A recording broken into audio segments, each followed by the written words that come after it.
Where do we find God? I believe he is inside each of us. If we listen very carefully, we can hear him. And he is telling me that we have been keeping a secret for far too long. Uncle's orders. Now you are the new boss. I will do only what a good pastor does. Lie to anyone you want to, but not to me. I want to go back to being a normal pastor. You are not a normal pastor.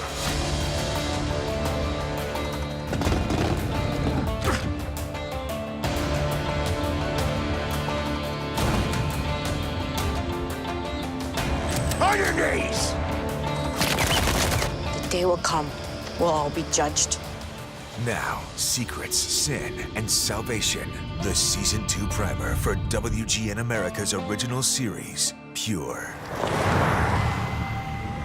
Pure is inspired by actual events. Canadian Mennonites in Mexico who were trafficking drugs across the U.S. border. Because who would suspect a Mennonite? Pure is the story of Pastor Noah Funk, who, upon being elected to lead his Mennonite community, discovers there's a criminal organization importing cocaine. You're kidding, right? The Mennonite mob? No joke. They have a pipeline running all the way from Mexico to Canada. Noah sets about to clean up the drug dealers and ends up having to kind of make a deal with the devil.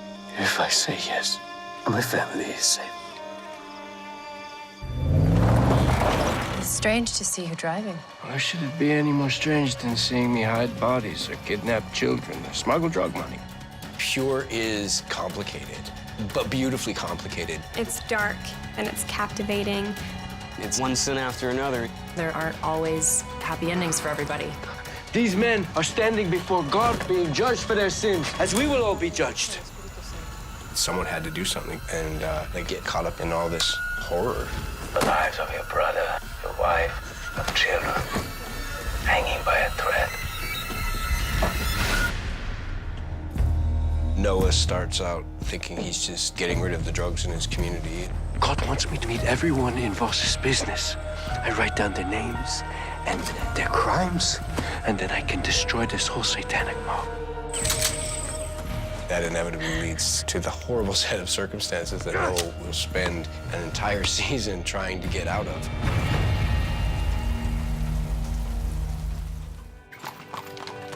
Pure, Season 1, is set in a fictional conservative Mennonite community. We call it the Aidentaler. And then there is the Auslanders. That's everybody outside the Mennonite community. I had two grandparents, my mother's parents, who are both Mennonites. The Mennonite ideal is a life in balance with nature. And when I came across an article all about the Mennonite mob, I thought it was sort of a perfect way into my obsessions about Mennonite culture. So our show is about a new pastor, Noah Funk. Do you submit to God's will? I submit. Who discovers that there are a few bad apples in his congregation. Noah starts out thinking he's just getting rid of the drugs in his community. You don't have to do this. God says otherwise. So he reaches out to an old high school pal of his, Bronco Novak. It's the names and addresses of Voss's men. You find a bag of that powder in each of their homes. Jackpot. That's not mine. On the ground. Okay. By bringing in the cops, he gets rid of the bad guys, but he also creates a vacuum at the top of the food chain in the criminal organization. You put Jerry in jail? Now you are the new boss. Once the leader of the whole mob in Mexico, Eli Voss, finds out what's happened, he gives our pastor, Noah Funk, a choice. Eli Voss sees an opportunity in Noah. I will die before I help you bring that poison into my community. Come. It's either Noah takes over the criminal enterprise or he and his family will die. Say no again, and it will be your brother and your family in that hole. So he dives in and tries to work from the inside out to bring these criminals to justice. What he tries to do is keep it from his wife. I will do whatever I have to protect my family. And once she does discover it, she realizes the only way that she can save him and her family is by sort of taking over the business while he deals with trying to catch the bad guys. If I bring you into this, how do I keep you safe? If you don't, how do I keep you safe? When we first meet her, Anna Funk is a very typical Mennonite wife and mother. Go to your room. Go. And pray that God forgives you for your wickedness. Anna and Noah have this deep love and respect between them. Any important decision, you always talk to me first. Yo. Once she does get brought into the loop, the problems just magnify. They're not only trying to deal with this criminal menace, but also keep their family together. Noah and Anna have 2 children. They've got Itzhak, who's very religious. I promise we will set a good example, yeah? Isaac is the embodiment of youth and innocence and piety. When you're first introduced to him, he's a humble, hardworking, God-fearing Mennonite. I have decided to renounce the world and submit myself to Christ. You want to be baptized? But on the eve of Itzhak's baptism, he discovers the truth about what his parents are doing. So suddenly, everything that he thought was true in his world is shown not to be. Drugs come in, money goes out, and one person is in charge of it all.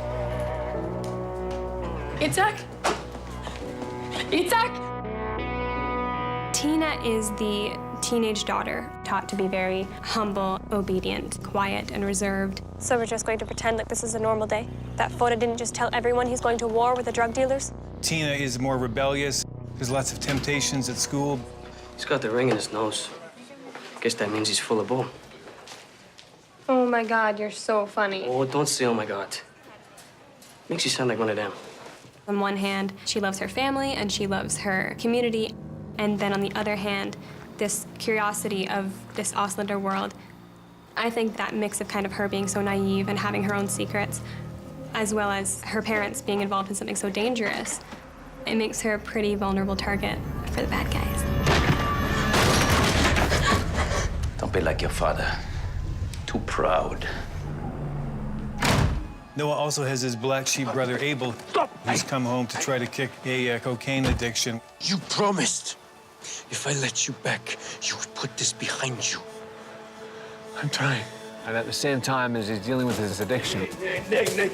You almost set my barn on fire. he's brought into the struggle with his brother. Since you know so much about this filthy business, you're going to help me.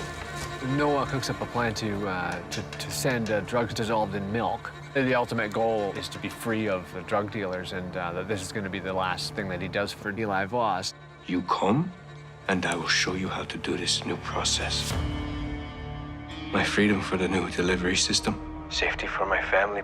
These are my terms. Nay. You come show me here. These are my terms.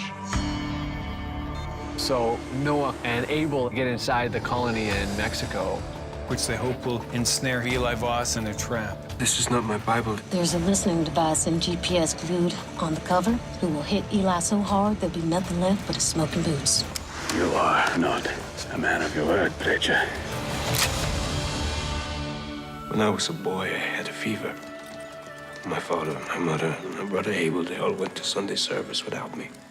And I was scared that I had been forgotten, left to die alone in sin. I jumped out of bed, I ran out into the yard. And that's when I saw him.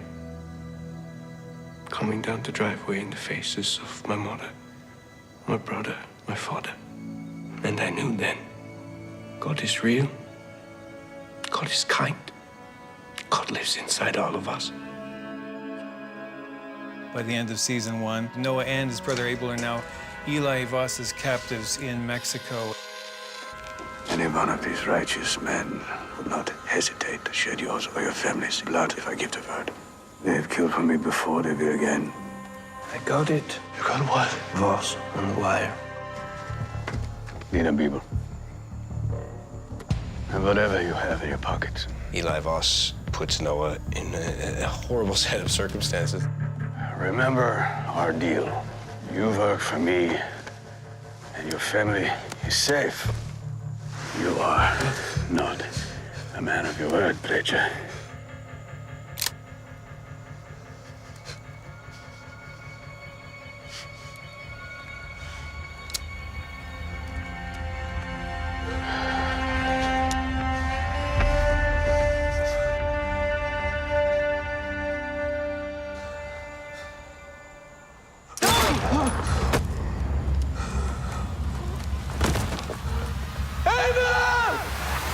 Noah Funk is my asset. His cover's been blown and we need to go and get him. GPS is in Noah's Bible. Still transmitting. Doesn't mean he's still alive. Only the Bible hasn't been destroyed. Padre, el Hijo, el Espíritu Santo.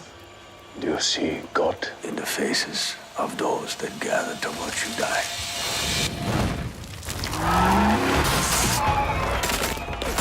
Bronco showing up in Mexico is the end of Eli Voss. Noah is finally willing to do what needs to be done. Nay! Repent and pray for his mercy. Back in Ontario, in his absence, Anne has been left to her own devices to take care of her family. Jerry has his orders. You have to run. Come inside. I've been baking. Anna goes from being a mama bear to a mama wolf to protect her children. I pray that Noah comes home, but if it is God's will that he does not, I will not spend the rest of my days under your brother's thumb, with my children at his mercy.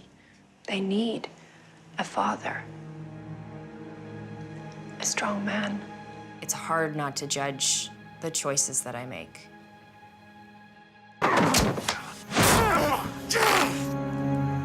But it's, you know, I'm trying to save my family.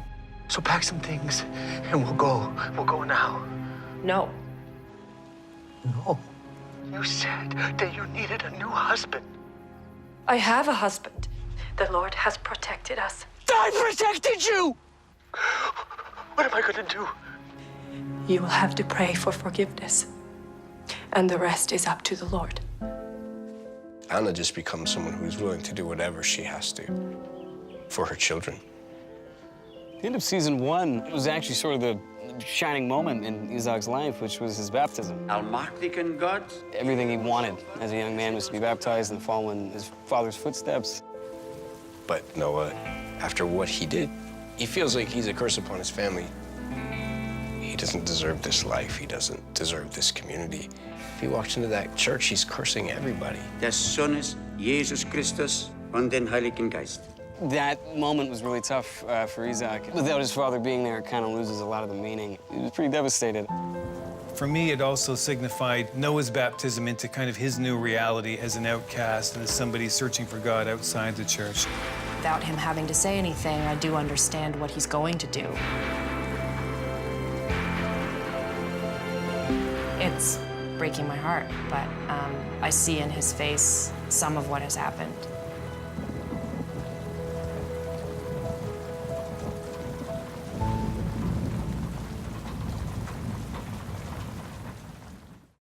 Hi, I'm Allison Hannigan, and you're behind the scenes on the set of Pure.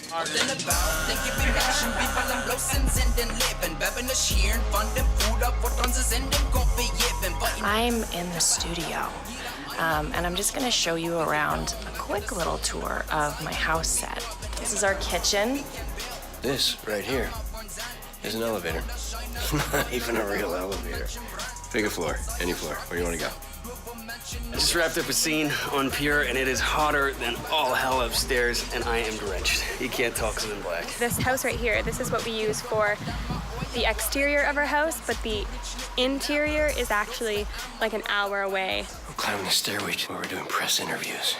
And right now, they're interviewing my TV daughter, Tina, played by Jessica Clement. Let's see if we can crash. On one hand, she wants to be with her family. Hey guys, what are you talking about? Oh my goodness, you beep. Ryan, I was on a roll. If they could fire me, they would fire me right now. This is why I love him. In season 1, we were very much in the Mennonite world. So season 2 was very much the Mennonites in the outside world.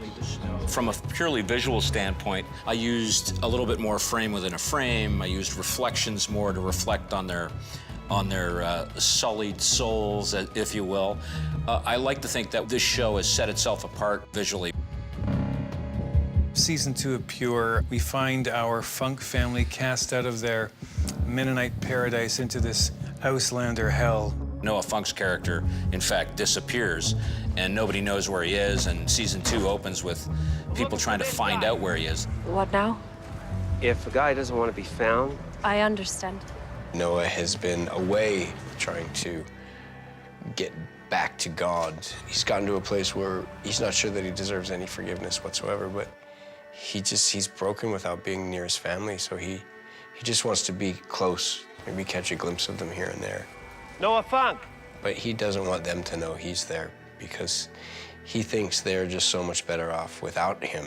Please, don't tell Anna you found me. Anna and Tina and Itzhak have sort of been, well, we've been through a lot in between seasons. We had to sell the farm and we've had to move into town. To take care of her family, she has to take a job as a cleaning woman. I know about your husband. Your husband got into trouble, like a good wife, trying to help. They're just kind of trying to cope with everything that's happened and find their way back to God. Isaac's having a tougher time doing that. And I think a lot of it is due to the fact that Noah's gone. And that's his mentor, it's his father, it's a tough time in his life. They're just struggling to find any kind of stability. That is one of Tina's main goals here. She just wants everything to go back to the way that it was. She has found an amazing Mennonite boy that loves her and shares in her faith. And so she's much more devout and much more focused on getting life back on track. It has been a year since we were excommunicated. Anna's been kicked out of the community and she's been shunned despite everything that her husband did for this community. You took over that filthy business, built it up, and let no one stand in your way. How dare you punish us for doing what you asked us to do, what you men lacked the courage to do? Our new bad guy is Hector Estrada. I encounter Estrada for the first time in my kitchen. It's like, coming home and finding death in your home. A new management position has opened up, and from what I hear, nobody ran this end of the business more profitably than you did. Call the number programming this phone in 10 minutes, or my colleague will take your kids and chop them into pieces so small, you will need DNA to identify them. In a very weird way, it makes very good sense that she would be an excellent drug dealer. Anna's incredibly capable. She's absolutely accustomed to doing very complicated things with very little. I am Anna Funk. I am in charge now. Poor Anna. She has the bad luck of being so good at what she ended up doing for us last time, and she has to do it again. I know a way to get more milk across the border faster. If something goes wrong and my shipment gets lost, things will get much worse. I will make it work. We've got a new policeman or a policewoman character, Val Krajak, and she's a forensic accountant to begin the season. She's the first one to detect this money laundering operation that's happening, which is a sign of the cartel.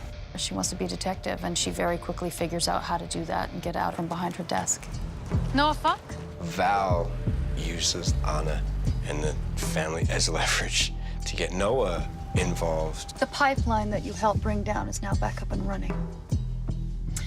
I need you to find out how the drugs are coming into the country, who's distributing them, and who's running the show. Nay, I won't do it. I found a box of evidence gathered by your friend Bronco Novak. More than enough to put you both away. Did you bring Bronco's box of evidence? The one you say can put my wife in prison? That's my price. Oh, for God's sake. Yo. You didn't tell me where. We've got some phenomenal additions to our cast. Zoe Palmer is just a dream, and Victor and Allison Hannigan. You broke it, you bought it. I haven't really been in a show like Pure before, because any sort of crime drama shows that I've been in involve vampires. It's such an incredible show, and it's just so beautifully shot and so well acted, and it's just really cool. Season 2 of Pure, more action happens because Noah's just willing to just jump in and just do what needs to be done. The lesson he learned from season 1. In season 2, Anna is consistently more and more cornered This is the last time you deliver here to my house. Less and less time, less and less safe space. If I fail, my children die. And it's just heartbreak after heartbreak after heartbreak. Fear Season 2 for Isaac, it's sort of the ultimate fall from grace. He's exposed to this crazy, drug, violence-ridden world. Yeah, I think it's overwhelming.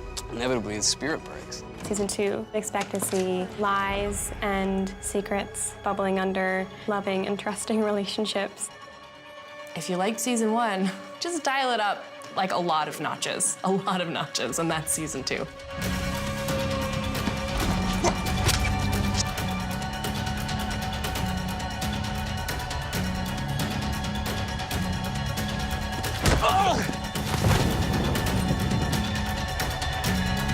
Take that crowbar and break his neck.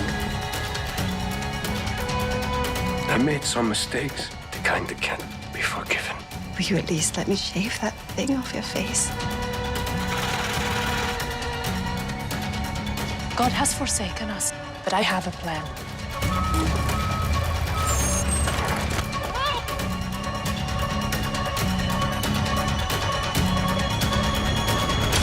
What's this do for me?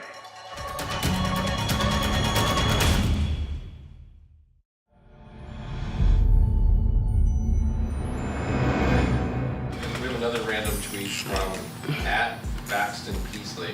Whoever she is. Or he. We don't know. Golf is a weird one because you're all competing to see who can play the least golf. It's my favorite. It's my favorite tweet of hers ever. Because that is so true. I've never thought about it until I just heard that. You're competing to see who can play the least golf. It's genius.